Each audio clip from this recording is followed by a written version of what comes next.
अस्सलाम वालेकुम, आप देख रहे हैं प्रदेश से देश तक। मैं हूं फैसल अब्बासी। बरतानिया के वज़ीर-ए-आज़म और होम सेक्रेटरी तनकीद की ज़द में हैं।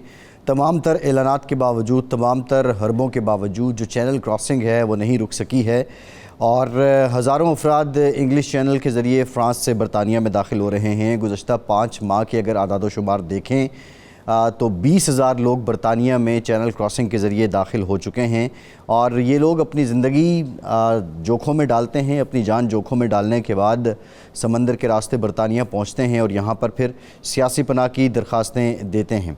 और ये 20,000 लोग जो हैं वो सियासी पनाह की दरख्वास्त भी दे चुके हैं। समंदरी जहाज़ों में जेलें बनाकर गैर कानूनी तौर पर दाखिल होने वालों को कंट्रोल करने की कोशिशें हो रही हैं। 2022 में 28,000 से ज़्यादा अफराद ने पनाह की दरख्वास्त दी, लेकिन ये तमाम अफराद इंग्लिश चैनल को अबूर करके बरतानिया पहुँचे थे। रवां साल ये तादाद 60,000 तक जाने की तवक्को है।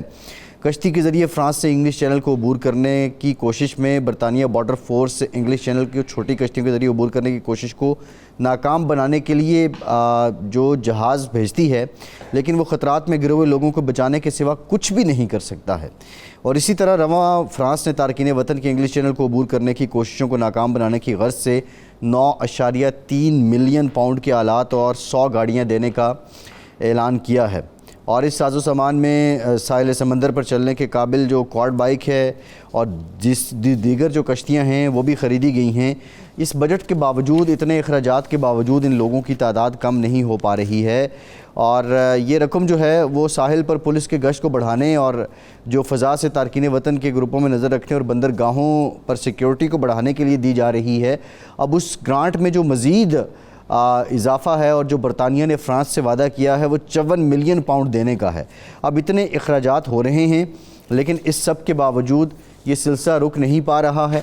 दूसरी जानिब जो टूरिस्ट की गवर्नमेंट है उनकी तरफ से बुलंदोबांग दावे हैं, ऐलानात हैं, कानून साजी है। होम सेक्रेटरी तो जो बात जब करती हैं तो वो इस अंदाज़ में ही करती हैं कि शायद अब कोई चैनल क्रॉस ही नहीं कर सकेगा, लेकिन ज़मीनी हक़ाइक़ यही हैं कि 5 माह में 20,000 लोग दाखिल हो चुके हैं। क्यों बरतानवी हुकूमत नाकाम है, क्यों नहीं रोक पा रही, ये एक बहुत बड़ा सवाल है। ये सवाल भी है कि इतनी बड़ी तादाद में लोग कैसे आ रहे हैं। फिर अगर इमिग्रेशन और गैर कानूनी तारकीन वतन के लिए बरतानिया के क़वानीन में सख्ती लाई जा रही है तो उस सब के बावजूद लोग बरतानिया को तरजीह क्यों दे रहे हैं। ये वो सवालात हैं। आज के प्रोग्राम में इनके जवाबात जानने की कोशिश करेंगे। अख्तर गोंदल साहब हैं, माहिर कानून हैं, लंदन से हमें ज्वाइन कर रहे हैं। बहुत शुक्रिया गोंदल साहब आपका। बैरिस्टर गुलनवाज साहब हैं, आप भी लंदन से हमें ज्वाइन कर रहे हैं। बहुत शुक्रिया आपका गुलनवाज साहब। काउंसलर कैसर अब्बास गोंदल साहब हैं, डेप्यूटी मेयर थ्रिक काउंसिल हैं। कैसर साहब आपका भी बहुत शुक्रिया।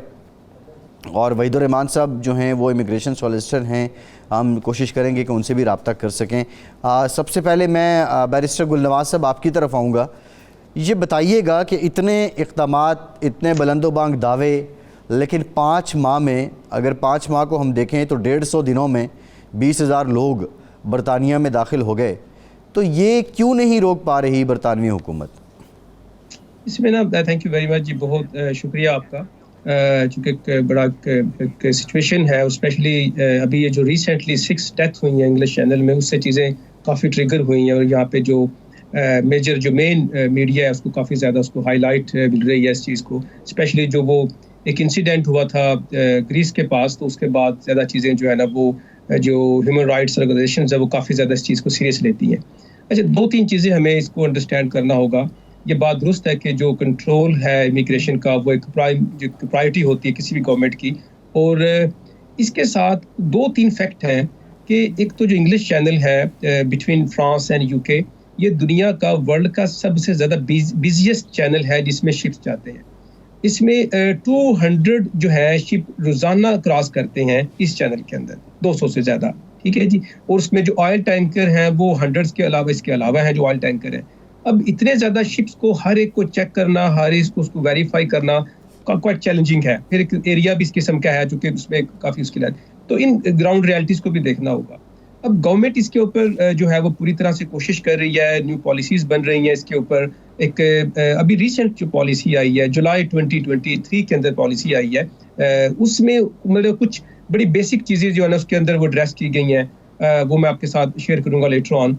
फिर अभी फ्रांस के साथ जो है 14 यानी इससे 13 इससे पहले कॉन्ट्रैक्ट या एग्रीमेंट हुए थे, अभी 14 हुआ है, उसमें 3 सालों में मोर देन 5 मिलियन पाउंड जो हैं वो गवर्नमेंट ऑफ फ्रांस को दिए गए हैं कि इस बॉर्डर को कैसे सिक्योर, क्योंकि सोर्स वहाँ से होता है सारा का सारा। यूके तो एक ऑयल है, सारा तो सोर्स वहाँ से आता है जो है फ्रांस की तरफ से, गवर्नमेंट उसके ऊपर भी है।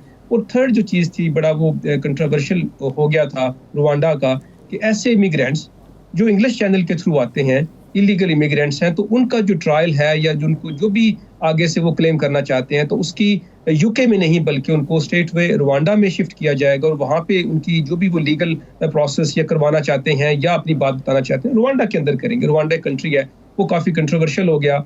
वो जो कोर्ट है यूके की, उन्होंने गवर्नमेंट के खिलाफ डिसीजन दे दिया। अभी फिर जो यूके गवर्नमेंट है वो सुप्रीम कोर्ट में गए हुए हैं कि ये जो हमारे ऊपर जो रुवांडा वाला है इसको इम्प्लीमेंट करने दिया जाए। कोर्ट जो है वो कह रही है कि ये ह्यूमन राइट्स के खिलाफ है। ये कुछ फैक्ट एंड फिगर ऐसे हैं जिनको हमें अंडरस्टैंड करना होगा, फिर हम असल में रेल बात के ऊपर आ सकेंगे। जी ठीक है।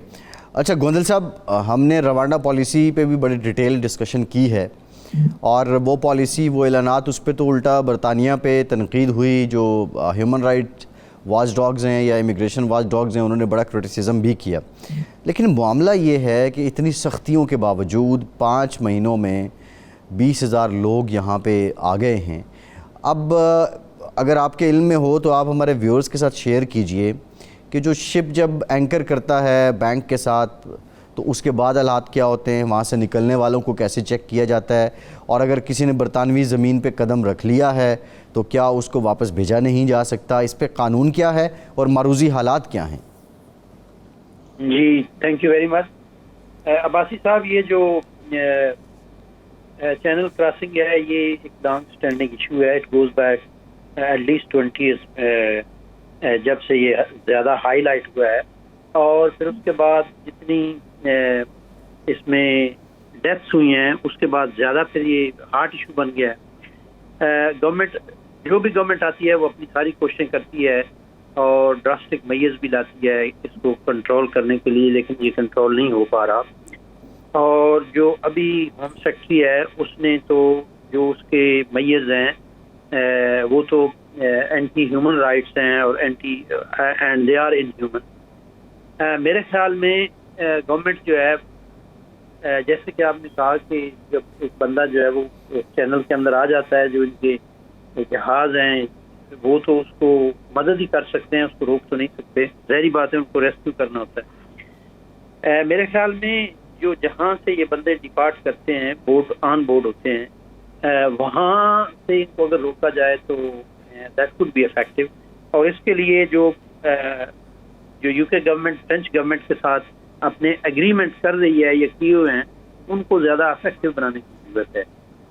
एज लॉन्ग एज जो फ्रेंच गवर्नमेंट के साथ एग्रीमेंट हैं वो इफेक्टिव नहीं होते तो this would become very difficult to control this scenario. और दूसरा ये है कि जो आप कह रहे हैं कि जो यूके गवर्नमेंट पे लैंड पे जब बंदा सरजमीन पे लैंड कर लेता है, आ जाता है, तो उसके लिए लॉ ये है कि अगर वो असाइलम क्लेम करता है, ऑल दो यूके गवर्नमेंट ने बड़े स्ट्रिक्ट मेजर्स लिए हुए हैं असाइलम पे, इलीगल इमिग्रेशन बिल आया है, रवांडा पॉलिसी आई है, लेकिन जो बंदा when somebody enters to the United Kingdom and he wish to claim asylum, तो ये obligation है सेक्रेटरी ऑफ स्टेट पे कि उसके asylum claim को सेक्रेटरी ऑफ स्टेट ने प्रोसेस करना है। वेदर वो फेल होता है, वो रिफ्यूज होता है, जो भी होता है, ये यूके गवर्नमेंट जो है ना, ये सिग्नेटरी है यूनाइटेड नेशन जो असाइलम डिक्लेरेशन है उसकी, कि उसके क्लेम को प्रोसेस करना होता है। फिर उसका एक लंबा प्रोसेस होता है, उसका इंटरव्यू होता है, पहले स्क्रीनिंग इंटरव्यू होता है, फिर सब्सटेंटिव इंटरव्यू होता है, फिर उसके बाद जो डिसीजन मेकर है वो डिसीजन देता है, और उसके बाद फिर जो है वो अपील राइट्स आ जाते हैं। अगर राइट्स अपील ना हो तो जुडिशल रिव्यू आ जाता है। वो एक लंबी जो है ना वो है लीगल फाइट है।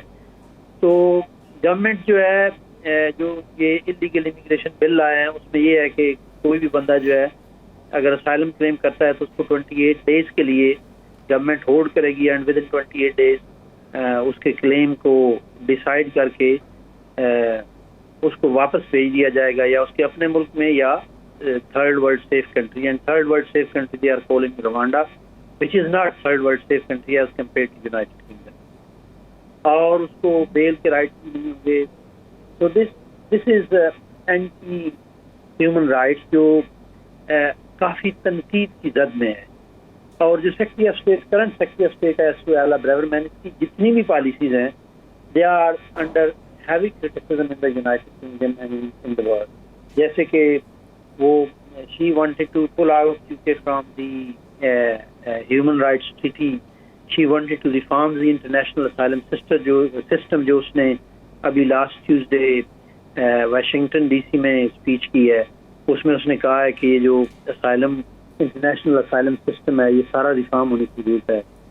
तो इस वजह से उसकी जितनी भी पॉलिसीज हैं they are under heavy criticism. और जो रवांडा पॉलिसी है वो भी एक तो ये है कि जो गवर्नमेंट जो भी पॉलिसी बनाती है असाइलम के हवाले से, नंबर वन तो वो पॉलिटिकल जद में आ जाती है। Plenty of government try to gain political mileage through asylum and through immigration. और फिर ये है कि वो लीगल जो फाइट है, लीगल चैलेंजेस हैं उनमें आ जाती है, जिस तरह की रवांडा पॉलिसी अभी स्टक है सुप्रीम कोर्ट में।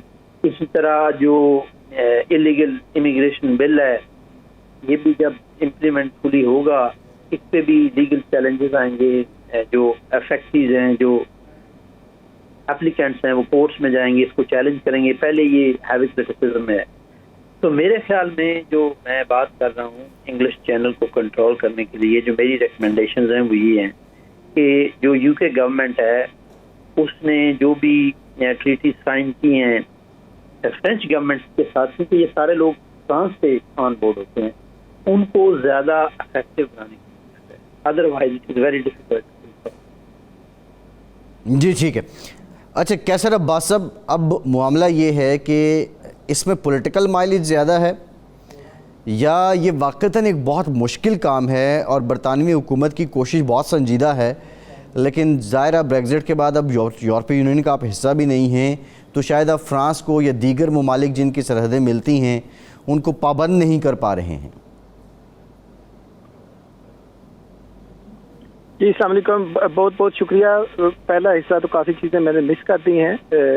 असल में आपको पता है कि ये जो असाइलम का या जो ह्यूमैनिटेरियन क्राइसिस है ये सिर्फ यूके के साथ नहीं है, ये बाकी ममालिक के साथ भी है। थोड़ा सा मैं इसका अगर बैकग्राउंड दे दूँ थोड़ा समझने के लिए, जैसे अभी आपने 2-3 दिन पहले आप न्यूज़ सुन रहे होंगे पाकिस्तान में कि वो कहते हैं कि अफगान रेफ्यूजीज़ को वापस भेजें क्योंकि क्राइम्स के अंदर हैं, इस तरह की चीज़ें यानी काफ़ी ज़्यादा है। तो इसी तरीके से यूके के अंदर भी या बाकी जो यूरोपियन ममालिक है वहाँ पे भी ये जो असाइलम का निज़ाम है ये काफ़ी ज़्यादा बहस है, ज़ेरे बहस है। और आपने देखा है इटली उसमें काफ़ी ज़्यादा उसकी वो आवाज़ आ रही है, यूनान से जो ग्रीस है वहाँ से हो रही है। यूके के अंदर अभी आपने देखा है 1-2 सालों के अंदर काफ़ी ज़्यादा तादाद है। तो कोई भी जो गवर्नमेंट होती है उसका ये प्राइम एक टारगेट होता है कि इस तरह की चीज़ों को मिनिमाइज किया जा सके, एक अफेक्टिव जो कंट्रोल है वो उसका रहे। दूसरा ये है कि जो लोग यहाँ पे आ जाते हैं उनको भी आपने अकोमोडेट करना है। तो ये बड़ा एक मुश्किल बैलेंस है, जिन चीज़ों को बैलेंस करने की ज़रूरत है। तो यूके के अंदर आपने देखा है कि काफ़ी ज़्यादा जो बोट्स के थ्रू ये जो सिलसिला आ रहा है वो रुकने का नाम नहीं ले रहा थ्रू फ्रांस। यूके अपनी तरह इसमें काफ़ी ज़्यादा ये एक सियासी मसला भी है, और दूसरा ये है कि इसके काफ़ी ज़्यादा मुहर्रकात हैं, वो सिर्फ यूके के साथ कनेक्टेड नहीं है और वो पूरी दुनिया में है। जैसे अरब कंट्रीज़ के अंदर है, पाकिस्तान, अफगानिस्तान, इराक है, सीरिया है, वहाँ पे काफ़ी ज़्यादा चीज़ें हैं। और यूरोप ने और यूके ने एक काफ़ी ज़्यादा सब्सटेंशियल अमाउंट जो रेफ्यूजीज़ की है वो ली भी है पहले। अभी जो करंट इश्यूज यूके के अंदर चल रहे हैं या जो सेक्रेटरी ऑफ स्टेट है जो उसके बारे में बात कर रही हैं, ज़ाहिर है आप उनकी वर्डिंग्स के इख्तलाफ कर सकते हैं और इख्तलाफ होना भी चाहिए, कोई इसमें बड़ी बात नहीं है। लेकिन मसला ये है कि क्या जो लोग यहाँ पे आ रहे हैं वो जेन्युइनली वो लोग हैं जिनकी ज़िंदगी को ख़तरा है, या वो जो है वो इकनॉमिक माइग्रेंट्स हैं जो बेहतरी के लिए आ रहे हैं। तो ये एक बड़ा थिन सा है, वो ज़ाहिर है केस बाय केस इन चीज़ों को एवेल्यूएट किया जाएगा। और दूसरा इसके 2 स्टेप्स हैं, एक ये है कि इन लोगों को रोका कैसे जा सकता है और क्या रोकना चाहिए, और दूसरा ये है कि जब ये लोग यहाँ पे यूके के अंदर आ जाते हैं तो फिर इनके अंदर क्या ट्रीटमेंट इनका होना चाहिए। तो यूके जो गवर्नमेंट है वो मिलियंस के हिसाब से डेली जो है वो स्पेंड कर रही है सिर्फ इन लोगों को अकोमोडेट करने के लिए, सिर्फ अकोमोडेट करने के लिए। फिर ज़ाहिर है वो एक सिस्टम के थ्रू जाएंगे, और वो जो सारे हैं वो ज़ाहिर है अल्टीमेटली यहाँ पे जो लोकल लोग हैं वो पब्लिक मनी है जो इनके ऊपर स्पेंड हो रही है। तो गवर्नमेंट की कोशिश ये है कि जो जेन्युइन असाइलम सीकर्स हैं, जिनको जेन्युइनली थ्रेट है, उनको सहूलत भी दी जाए, उनको प्रोटेक्शन भी दी जाए, और जो इन लोगों को, जो इन चीज़ों को एक्सप्लॉइट कर रहे हैं, उनकी हौसला शिकनी भी की जाए। जैसे 2-3 साल पहले मेरे एरिया के अंदर जहाँ पे मैं रहता हूँ खरक में, वहाँ पे अनफॉर्चुनेट एक इवेंट के अंदर कंटेनर से 39 बॉडीज रिकवर हुई थी वो ट्रक के अंदर से। तो वो 39 लोग, और उन्होंने वो, यानी बड़ा एक सैड इंसिडेंट था, लेकिन अगर आप उसकी दूसरी तरफ देखें तो स्मगलर्स को उन्होंने हजारों डॉलर्स के हिसाब से पर पर्सन पे किया हुआ था। तो ये जो इस तरह की ट्रेजेडीज होती हैं, इनको भी ये गवर्नमेंट नहीं रोकना है कि ताकि जो मासूम लोग हैं वो इस तरह लोगों के जो प्रोफेशनल स्मगलर्स हैं, इंसानी स्मगलर्स हैं, जो इंसानों की जानों से खेदे हैं, उनको भी फायदा ना हो। तो ये बड़ा एक थिन और बड़ा सेंसिटिव इशू है, और ज़ाहिर है हाई टॉपिक है, और उसमें जहाँ पे पॉजिटिविटी होती है वहाँ पे नेगेटिविटी है। उनकी लैंग्वेज से जो मुझे भी समटाइम खिलाफ होता है कि वो जिस तरीके से अल्फाज यूज़ किए हैं, लेकिन अगर आप उनका थीम देखें कि वो भी अगर वो इन बोट्स को रोकना चाह रहे हैं तो वो लोगों की सेफ्टी भी है उसमें, क्योंकि वो बड़े मुश्किल हालात से, कितनी दफ़ा आपने देखा है बोट्स डूब जाती हैं, सैकड़ों के हिसाब से उसमें इंसानी जो जानें हैं वो ज़ाया हो जाती हैं। तो गवर्नमेंट के लिए यहाँ पे ये सियासी है, इकोनॉमिकली ये एक मसला है। यूके के अंदर ये एक लोगों का भी इसके बारे में बड़ा एक सेंसिटिव रवैया है कि ये क्यों ऐसे हो रहा है। तो ज़ाहिर है ये एक मुश्किल चीज़ें हैं, तो लेकिन मुझे उम्मीद है कि इंशाल्लाह ताला ये जो गवर्नमेंट है इसको अच्छे तरीके से हल करने में कामयाब होगी। ठीक है, एक ब्रेक लेते हैं, ब्रेक के बाद का सिलसिला यहीं से जोड़ेंगे, हमारे साथ रहिए।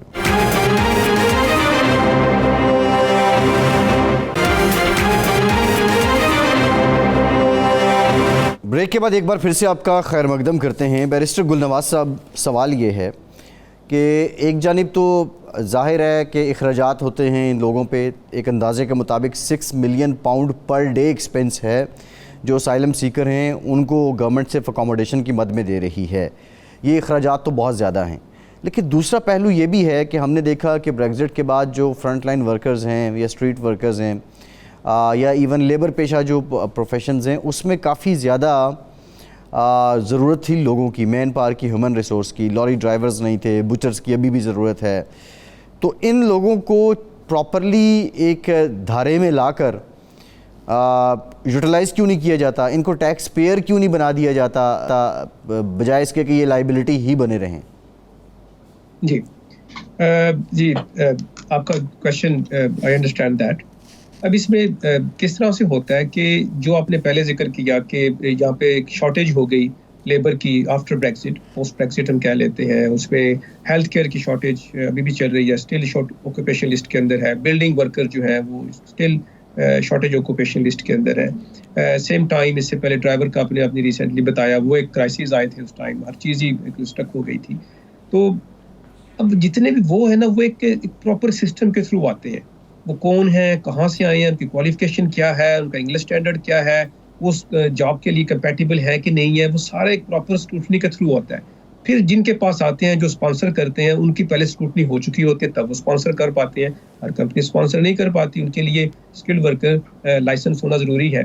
तो जब वो आते हैं, वो वर्कर्स यहाँ पे आते हैं, वो स्किल्ड वर्कर होते हैं, उनके लेवल्स हैं, लेवल 2, लेवल 3, लेवल आगे से आगे चलता है। तो वो आके मोस्ट मतलब उस पर ऐसे क्राइम की या इस किस्म के शिकायत बहुत कम है, और वो जिस पर्पज़ के लिए आते हैं उसको भी ठीक तरीके से सर्व करते हैं, प्लस वो यूके इकोनॉमी में प्रॉपरली कंट्रीब्यूट कर रहे होते हैं।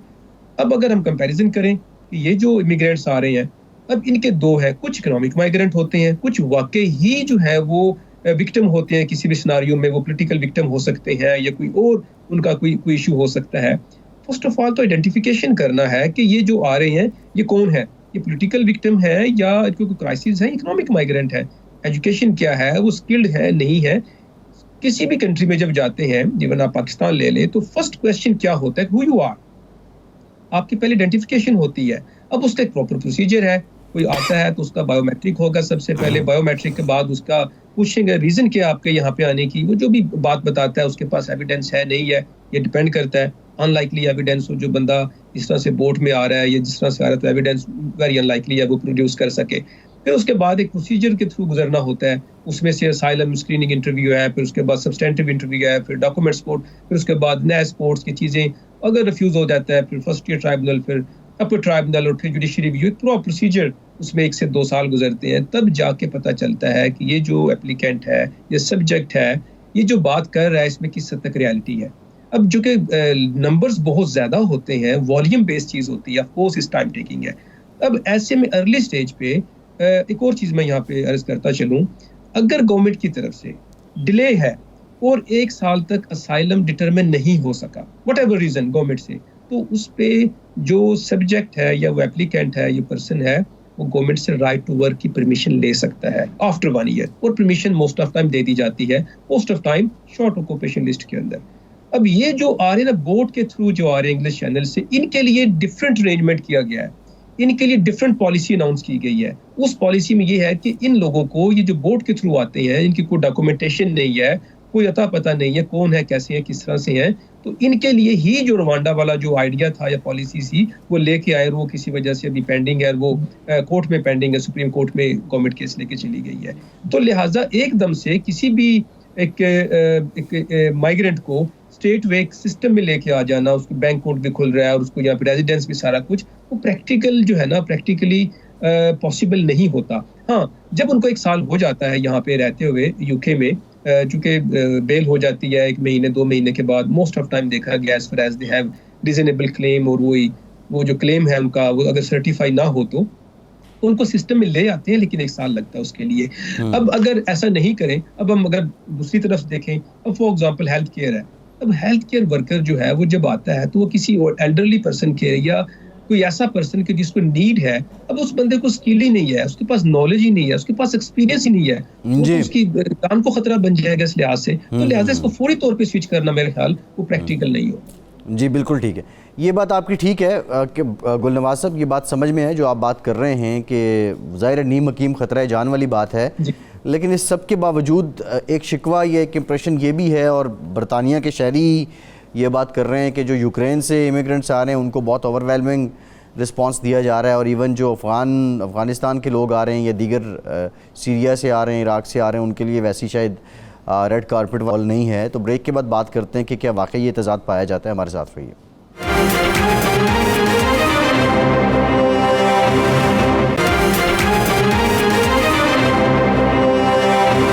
ब्रेक के बाद एक बार फिर से आपका खैर मकदम करते हैं। अख्तर गोंदल साहब, ये बताइएगा, ये जो तासुर है कि यूक्रेन से आने वालों को ओवरवेलमिंग रिस्पांस है, रिसेप्शन है, और जबकि दीगर ममालिक से जो इमिग्रेंट्स आ रहे हैं उनके लिए वैसा माहौल नहीं है, क्या वाकई ये तज़ाद मौजूद है, और अगर है तो उसकी रीज़न क्या है? थैंक यू अब्बासी साहब। मैं कुछ श्योरिटी के साथ तो नहीं कह सकता कि ऐसा कोई तज़ाद है, अगर है तो नहीं होना चाहिए, बिकॉज जो असाइलम सीकर हैं, जो रीलोकेट होते हैं, सबके लिए पॉलिसी एक कानून में, और सबको एक नज़र से देखना चाहिए। तो दूसरा ये है, मैं कुछ चीज़ें इसमें ऐड करना चाहता हूँ कि जो देखना ये है कि जैसे ये पहले बात हो रही है, मेरे कोलीग्स कर रहे हैं कि वेदर दे आर माइग्रेंट जो आ रहे हैं, असाइलम सीकर जो आ रहे हैं, वो इकोनॉमिक माइग्रेशन है या they are genuine asylum seekers. तो मैं आई वाज रीडिंग आउट कि जो लास्ट ईयर देखें, जो असाइलम ये के लिए आते हैं ज़्यादा, तो वो वार टोन कंट्री से आते हैं, जिसमें क्या है इराक है, अफगानिस्तान है, सच कंट्रीज। और जो लास्ट ईयर था उसमें जो असाइलम क्लेम हुए, उनमें जो 70% थे, जो I think from March 21 to 22, उनमें 70% जो असाइलम क्लेम थे वो सक्सेसफुल थे। तो आई वुड से कि जो मेजॉरिटी लोग वार टोन कंट्री से आते हैं उनको प्रॉब्लम्स तो होते हैं, वहाँ प्रॉब्लम्स तो हैं, इसमें कोई शक वाली बात नहीं है। जैसे अफगानिस्तान है, जैसे सीरिया था, जैसे इराक था, और ओबियसली अब यूक्रेन में भी प्रॉब्लम है। तो majority of them are coming from the countries where there are issues, there are genuine issues. अब उनको आने के लिए जो वर्क परमिट की बात हो रही है, स्किल्ड वर्कर्स की बात हो रही है, उसके लिए तो एक क्राइटेरिया, एक रिक्वायरमेंट है कि वो जो एजुकेटेड लोग होते हैं, जो इंग्लिश लैंग्वेज पास कर सकते हैं, और जिनका एक सर्टन कैटेगरी में एक्सपीरियंस होता है वो लोग आ सकते हैं, अदरवाइज दूसरे तो नहीं आ सकते। अब ये है कि जी जो गवर्नमेंट 6 आपने जिक्र किया कि 6 मिलियन पर डे खर्च कर रही है। अब देखें उसमें गवर्नमेंट जो है इस एक्सपेंस को अवॉइड कर सकती है। उसके लिए जो राइट टू वर्क है असाइलम सीकर्स के लिए मेरी नज़र में वो बड़ा इनफेक्टिव है, इसलिए कि अगर कोई बंदा क्लेम करता है, जो करंट लॉ है वो ये है कि अगर साल उसका क्लेम पेंडिंग रहता है तो उसको वो एप्लीकेशन दे सकता है राइट टू वर्क के लिए, और फिर उसको जो राइट टू वर्क मिलता है वो भी शॉर्टेज ऑफ ऑक्यूपेशन लिस्ट में मिलता है। अब शॉर्टेज ऑफ ऑक्यूपेशन लिस्ट जो है उसकी तो सैलरी जो है वो बड़ी हाई होती है। ज़रूरी नहीं कि एक असाइलम सीकर को जॉब जो है वो शॉर्टेज ऑफ ऑक्यूपेशन लिस्ट में मिले। Majority of them they are not, I mean उनका कोई एक्सपीरियंस या लेवल जो होता है एजुकेशन का में भी इतना ना हो, और उसमें मेरे ख्याल में ये जो शॉर्टेज ऑफ ऑक्यूपेशन लिस्ट की कंडीशन है इसको ख़त्म करना चाहिए। उनको जस्ट राइट टू वर्क होना चाहिए। और दूसरा ये है कि ये जो साल वाली लिमिट है ये भी ख़त्म होनी चाहिए। एटलीस्ट इसको कम करना चाहिए, 6 महीने तो ज़रूर करना चाहिए या 3 महीने कर दें, क्योंकि जो गवर्नमेंट एक्सपेंस पे कर रही है अगर उनको वर्क नेट में ले आए, टैक्स नेट में ले आए, वाइल देयर क्लेम पेंडिंग, जितनी देर तक उनका असाइलम क्लेम पेंडिंग रहता है उनको राइट टू वर्क हो, तो वो गवर्नमेंट को टैक्स पे करेंगे, वो गवर्नमेंट पे बर्डन नहीं बनेगी। गवर्नमेंट को ये जो करंट वर्क पॉलिसी है इसको रिव्यू करने की ज़रूरत है। तो इसके अलावा देखें ये एक लॉन्ग स्टैंडिंग इशू है, इसमें जी पॉलिटिक्स भी इन्वॉल्व होती है। पॉलिटिकल माइलेज गेन करने के लिए भी डिफरेंट जो पार्टीज हैं, whether it is Tory, whether it is Labour, वो इमिग्रेशन को हार्ट इश्यूज बनाती हैं और उससे पॉलिटिकल माइलेज गेन करती हैं। तो इसको जेन्युइनली जो है ना वो देखने की ज़रूरत है। सही है। अच्छा कैसर अब्बास साहब, जो ये सारी सजेशन आ रही हैं कि उनको अगर परमिशन ग्रांट कर दी जाए काम करने की, और फिर बाज़ लोगों को जो साल के बाद की जाती है उसको थोड़ा पहले कर दिया जाए, ये सारी जो सूरत हाल है इसमें डू यू थिंक कि एमनेस्टी इज़ द सोल्यूशन? और क्या अगर वाकई एमनेस्टी दे दी जाती है तो वो और लोगों को इनकरेज नहीं करेगी कि वो चैनल क्रॉसिंग के ज़रिए आएँ? बिल्कुल आपने सही कहा, क्योंकि ये बड़ा एक मुश्किल डिसीजन है। क्योंकि देखें ना, इसमें डिफरेंशिएट करना कि इसमें इकोनॉमिक माइग्रेंट कौन से हैं जो बेहतरी के लिए आ रहे हैं, और जो जेन्युइन वो लोग हैं जिनको इश्यूज हैं, जिनको थ्रेट्स हैं, उनको एक तो डिफरेंशिएट करना बड़ा मुश्किल है। जैसे पहले गुलनवाज साहब फरमा रहे थे कि वो आप लोगों को पहले आपने नेशनैलिटी आइडेंटिफाई करनी है, फिर उनकी आपने क्वालिफिकेशन करनी है, और दूसरा ये है कि अगर आप इस तरीके से लोगों को इंटरटेन करना शुरू कर देंगे या एमनेस्टी स्कीम शुरू करेंगे, तो जो यहाँ पे जेन्युइनली लॉफुली, जैसे यहाँ पे हज़ारों के हिसाब से स्टूडेंट्स हैं जो 10 to 15,000 पाउंड एनुअल फी पे कर रहे हैं, उसके अलावा उनके मंथली एक्सपेंसेस हैं, रेंट की मद के अंदर वो कर रहे हैं, फैमिली उनके ऊपर इंसार कर रही है, और वो एक साल, इसका मतलब है पढ़ के या बाकी जो यहाँ पे लॉफुली लोग आते हैं, इस मतलब आप उनको डिस्करेज करके सर्टन लोगों को जो अनलॉफुली इस कंट्री के अंदर आ रहे हैं उनको प्रायोरिटाइज कर रहे हैं। और एक मजे की बात मैं आपको बताऊं कि हम जो तीनों, मेरा ख्याल जो पार्टिसिपेंट थे तीनों के तीनों, हमारा जो एरिया है ना वो एक ही है, मंडी भावती, और जहाँ से काफी ज्यादा लोग जो है ना वो बाहर जाते हैं थ्रू डंकीज के या दूसरे चैनल्स के थ्रू। तो हमें शायद दूसरों से इसका वैसे भी एक्सपीरियंस ज्यादा है कि लोग बाहर जाते क्यों हैं, उनका एक्चुअल मकसद क्या होता है, या छोटी उम्र में लोग यहाँ पे जब आ जाते हैं तो वो क्या होता है। और दूसरा जहाँ पे जब मैं रह रहा हूँ वो जैसे ही वो बॉर्डर क्रॉस करते हैं तो उसी अगली दूसरी या तीसरी काउंसिल हमारी है जो इमीडिएटली लोग वहाँ से एग्जिट लेते हैं M25 से, तो वो सरक काउंसिल है। तो हमारे पास काफ़ी ज़्यादा उसकी तादाद आती है, तो हमें थोड़ा उसका अंदाज़ा है कि कई दफ़ा ऐसे लोग भी आ जाते हैं, वो अपनी उम्र छोटी बताते हैं, तो उनको आइडेंटिफाई करने में, तो उन लोगों को आइडेंटिफाई करने में बड़ा मुश्किल हो जाता है कि ये कौन लोग हैं, इनकी एक्चुअल एज क्या है, उनकी क्वालिफिकेशन क्या है। और दूसरा ये है कि गवर्नमेंट अपनी तय पूरी कोशिश करती है कि जो जेन्युइन असाइलम सीकर्स हैं, जो रेफ्यूजीज हैं, उनको प्रोटेक्ट किया जाए, उनको फैसिलिटेट किया जाए। और वो सिर्फ ये नहीं है, वहाँ पे लोगों को रहायश दी जाती है, उनको मंथली, बेशक वो कम है लेकिन वो उनको पैसे दिए जाते हैं, खर्चा दिया जाता है। और जब फैमिलीज आती हैं उसमें बच्चे इन्वॉल्व होते हैं, स्कूलिंग की कॉस्ट है, हेल्थ की कॉस्ट है, बाकी सारे सरचार्जेस हैं। तो वो आप अगर वो वाला करेंगे तो वहाँ पे जो सैकड़ों लोगों को, हजारों के बल्कि वो एक नया आप फ्लड गेट खोल देंगे जो ना रुकने वाला सिलसिला होगा। अभी भी आप देखें ना, अगर किसी को जेन्युइन थ्रेट है, हम भी माइग्रेंट्स हैं, हम ये नहीं है कि उस तरह के, लेकिन अगर जेन्युइनली अगर आप देखें किसी को थ्रेट है, तो अगर वो इटली के अंदर आ जाता है तो Italy is a safe country, वो ग्रीस आ जाता है, Greece is a safe country, France में आ जाता है, जर्मनी में आ जाता है, तो वो सेफ कंट्री है।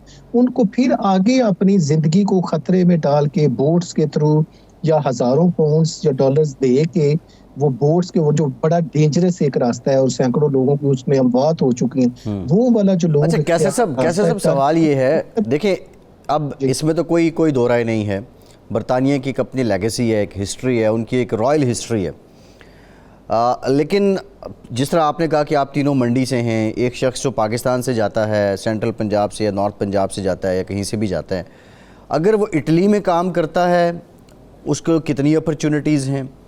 दूसरा, मोस्टली लोग हमारे तो यही लेबर पेशा जो है इसी से जाके वाबस्ता होते हैं।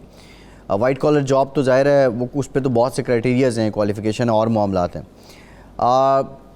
इटली की जो इमिग्रेशन है या वहाँ पे वीज़ा हासिल करना या असाइलम हासिल करना, वो कितना इजी है निस्बतन इंग्लैंड के या जर्मनी के? क्या सूरत हाल है काम की, वीज़ा की? ये असल में साथ देखना पड़ेगा ना कि ऐसे हो नहीं सकता ना कि आप एक तो पहले आप इलीगल मेथड यूज़ करें मुख्तलिफ ममालिक में जाने के लिए, जब आपके पास लॉफुली मेथड्स हैं। जैसे यहाँ पे अभी भी पाकिस्तान से हज़ारों के हिसाब से लोग आ रहे हैं, वर्क परमिट इस गवर्नमेंट ने इशू किए हुए हैं मुख्तलिफ कैटेगरीज के अंदर, यानी छोटी, यानी जो प्लास्टर करने वाला बंदा है उससे लेके खाने बनाने से लेके, यानी छोटी छोटी जॉब से लेके बड़े तक एक सर्टन कैटेगरीज के अंदर। तो वो उन्होंने एक लॉफुली एक मैकेनिज्म दिया हुआ है कि भाई आप इसके अंदर अप्लाई करेंगे, आपको सारे बेनिफिट्स मिलेंगे, आप लॉफुली आएंगे, आपकी जान को कोई खतरा नहीं होगा, आपकी फैमिली को कोई खतरात नहीं होंगे। और दूसरी तरफ है कि जो लोग गलत तरीके से आ रहे हैं और फिर ये एक्सपेक्ट करें कि कहाँ से उनको ज्यादा पैसे मिलेंगे, इसमें बड़ा फंडामेंटल डिफरेंस है कि क्या आपकी जान को खतरा है या आप ज्यादा पैसे कमाना चाह रहे हैं। ये दो डिफरेंट चीजें। अगर आप ज्यादा पैसे कमाने चाह रहे हैं तो आपको ज़ाहिर है you are a business oriented person, तो आप उस तरीके से आप देखें कि कैसे आप पैसे कमा सकते हैं। दूसरा ये है कि क्या आपकी जान को खतरा है, तो जान आपकी कैसे महफूज बनाई जा सकती है। तो जब किसी की भी जान को अगर खतरा है तो वो ये तो नहीं देखता ना कि मुझे 5 साल बाद पासपोर्ट मिलेगा या 6 साल बाद मिलेगा पासपोर्ट मिलेगा, या मैं 1000 पाउंड कमाऊंगा या मैं 5000। उसका फंडामेंटली या जो पहला उसका एक होगा ना, उसकी जो प्रेयर वो ये होगा कि उसकी जान बच जाए। तो उसके लिए, जान बचने के लिए जो उसको पहला सेफ कंट्री है, और वहाँ पे फैसिलिटीज हैं लेस एंड मोर, यूरोप के अंदर वो सारी है। हाँ, यहाँ पे जो वेलफेयर सिस्टम है वो थोड़ा ज्यादा अट्रैक्टिव है, यहाँ पे ज्यादा फैसिलिटीज हैं, लेकिन उसका मतलब ये नहीं है कि लोग जानों को खतरा में डाल के आए और फिर ये हुकूमत से एक्सपेक्ट करें, क्योंकि ये खर्चा जो मिलियंस के हिसाब से होटलिंग के ऊपर हो रहा है या उनके खाने के ऊपर हो रहा है, उनको रहायशें फराहम करने के ऊपर, सेहत के ऊपर, ये कहीं ऊपर से पैसा नहीं आ रहा। ये जो मैं हूँ, गुलवास साहब हैं, गोंदल साहब हैं या बाकी सारे दोस्त हैं, ये हमारे टैक्सेस का ये पैसा है। तो ये पैसा अगर जनरली सही लोगों के ऊपर स्पेंड होगा तो हमें भी कोई प्रॉब्लम नहीं, गवर्नमेंट को भी कोई प्रॉब्लम नहीं, जो जनरल पब्लिक है उनको भी कोई प्रॉब्लम नहीं। और जो, लेकिन ये हौसला शिकनी उन लोगों की बनती है जो इस चीजों को, जो लूप होल है उनको यूज कर रहे हैं, यानी एक वल्नरेबल बनता है वो हजारों को मगर इसको दे रहा है। तो ये वाली जो चेन है ना, इसको तोड़ने की जरूरत है। जी ठीक है, एक ब्रेक लेते हैं, बाद वापस आएंगे, मजीद बात करेंगे, हमारे साथ रहिए।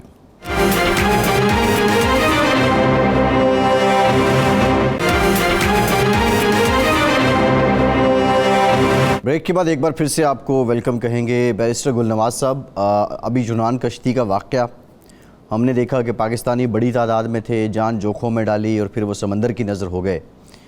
अब मामला ये है कि जब इस सारे मामले की तहकीकात हुई, पता चला तो 23 लाख, 24 लाख, 25-25, 30-30 लाख रुपए देकर लोग गए थे। हालांकि हमारा ये मानना है कि पाकिस्तान में अगर इतने पैसे लगा के कुछ छोटा मोटा कारोबार भी कर लिया जाए तो एक मुनासिब जो तर्ज़ ज़िंदगी है वो अपनाया जा सकता है।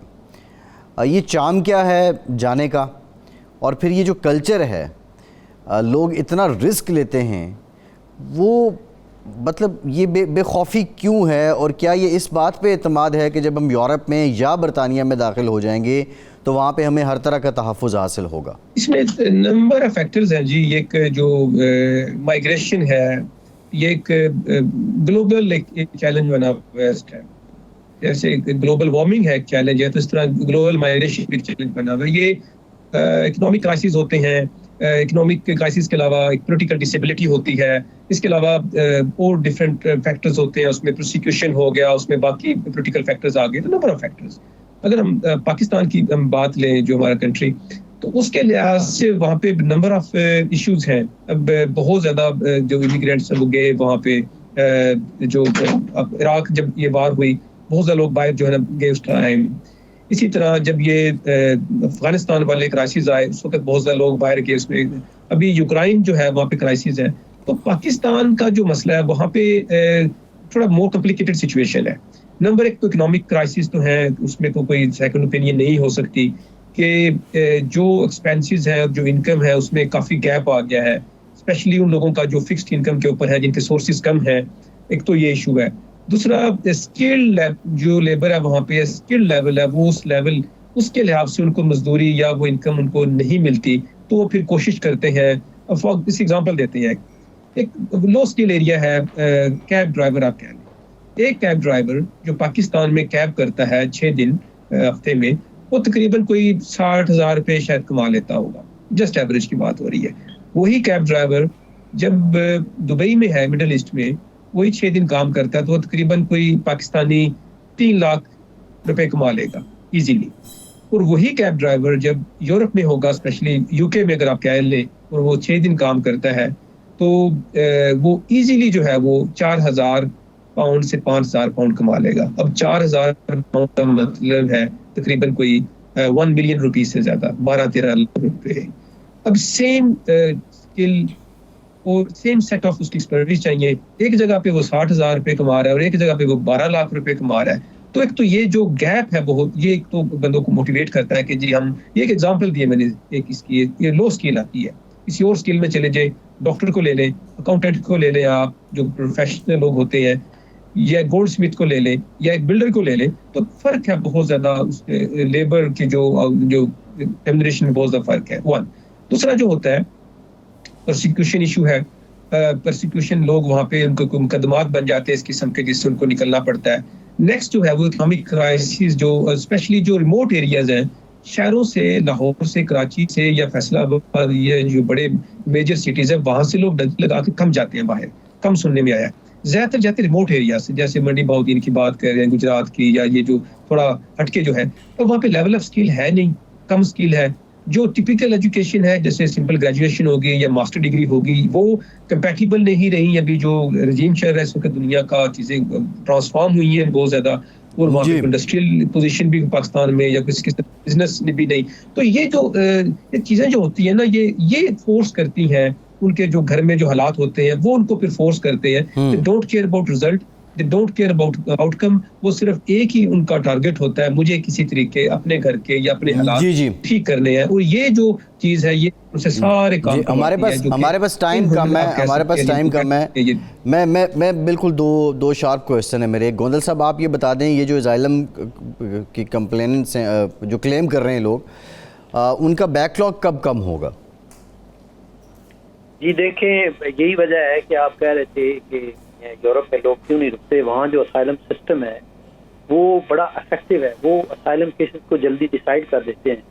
लेकिन यहाँ पे जो बैकलॉग है वो बहुत ज़्यादा है, और असाइलम केस जब आप करते हैं तो उसमें समटाइम्स सालों साल लग जाते हैं, वो जल्दी डिसाइड नहीं हो पाता। तो गवर्नमेंट को ये बैकलॉग जो है असाइलम का, उसको ख़त्म करने की ज़रूरत है कि अपना जो ये असाइलम का ऑलरेडी सिस्टम इधर है, उस सारे को रिविजिट करने की जरूरत है जी, वो खत्म करना बहुत जरूरी है, सही है, बनाना।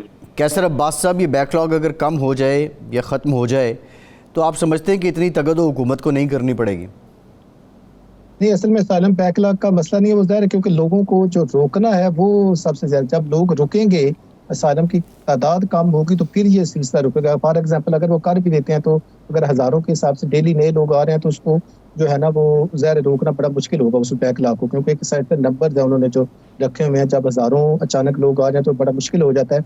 मैं समझता हूँ कि इसका असल हर्ज ये है कि जो मुख्तलिफ ममालिक की हुकूमतें हैं, जैसे पाकिस्तान है, इराक है, लीबिया है, बाकी सारे जहाँ पे इस तरह की हिस्टोरिटी है, वहाँ के लोगों को ये सोचना चाहिए कि जब आपके पास लॉफुल मेथड्स हैं, उनको करें और सही लोगों को चूज करें, ताकि आपका जो मुल्क है वहाँ पे वो करप्शन रुके और वो कुछ जो रिसोर्सेज हैं वो लोकली हो और जो यूथ है वहाँ पे लोकल एम्प्लॉयमेंट मिलेंगे तो लोगों जी। की जान को खतरे में आ जाएगी और जहाँ की जो हुकूमतें हैं उनके मसाइल भी जो है वो कानूनी सही, ठीक, बहुत शुक्रिया कैसर अब्बास साहब, काउंसलर डेप्यूटी मेयर थरक काउंसिल हमारे साथ मौजूद थे। बैरिस्टर गुलनवाज साहब आपका शुक्रिया, अख्तर गोंदल साहब आपका शुक्रिया।